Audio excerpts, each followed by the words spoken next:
Human Rights Watch یا سازمان دیدبان حقوق بشر گفته است سفیر دبیر کل سازمان ملل متحد پان کی مون با آسیای مرکزی فرصت کلیدی برای مطرح کردن نگرانی از مسئله حقوق بشر در این منطقه است. این سازمان میگوید پیش از سفر پان کی مون به آسیای مرکزی نامه‌ای را به او سپرده و درخواست کردند نگرانی آن را از تعقیب سیاسی و زندانی کردن فعالان حقوق بشر و جامعه مدنی، محدود کردن فعالیت گروه‌های غیر دولتی و رسانه‌ها و بی‌کیفر ماندن شکنجهگران را با کشورداران آسیای مرکزی در میان گذارد.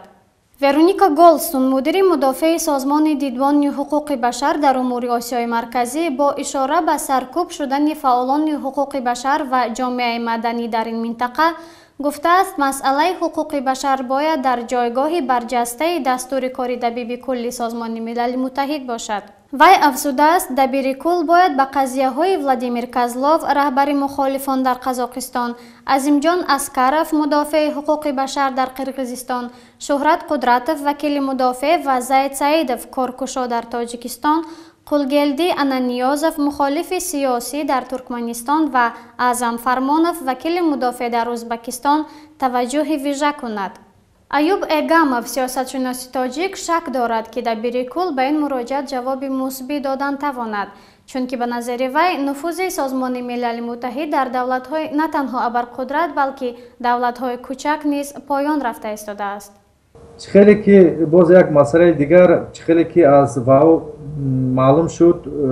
Human Rights Watch از پان کی مون خواهش کرده است که ضمن تشریف خود از قضیه زید سعیدوف و شهرت قدرتوف که یکی هر دوی آنها محبوس‌های سیاسی حساب می شود هنگام صحبت با امام رحمان از این قضیه یادآوری شود. ولی من فکر می کنم که دبیر سازمان ملل در این باره با امام رحمان صحبت کرده باشد هم یگان پیشروی در این قضیه نمی شود. برای چی؟ چون که رژیم خودکامه در سیاست پیشگرفته خود